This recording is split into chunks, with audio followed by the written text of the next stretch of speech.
For the first triplet of the major arcanas that are remaining, we have Strength, the Hanged Man, and then Death. And so how exactly do these sort of like archetypes occur in our life, and how do they present? Well, for the Strength card, this is the point, we're at the 11 numerology here. This is the point at which we have to make a choice. We have to make a choice if we are going to will ourselves to aim towards the goal that we know that we can meet somewhere deep down.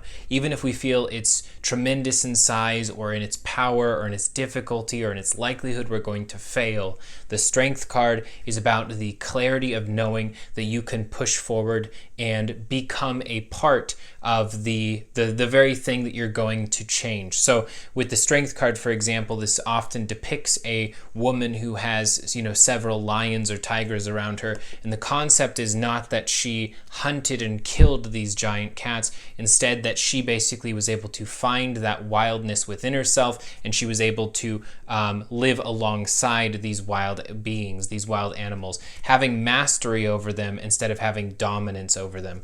And so that, of course, taking place also as an internal journey. Now, once we do that, of course, once we make the decision to aim for that which we know we can do, to aim for the sacred task of our lifetime, we then face the Hanged Man, because the Hanged Man means that along the journey, there's going to be suffering, and we will have to accept that suffering is going to occur. We will have to accept the parts hidden within ourselves along the journey, and it's going to be very difficult to face that, and that will, of course, through that process, lead to the death of our old self. It allows us, just as the child dies as the teenager is born, and the teenager dies as the adult is born, and the adult dies as the elder is born. Literally that happens in all stages of our life. But with the Hanged Man as an example, you take Odin, who hung himself from the Yggdrasil world tree for 9 days and 9 nights so that he then could allow his previous self to die,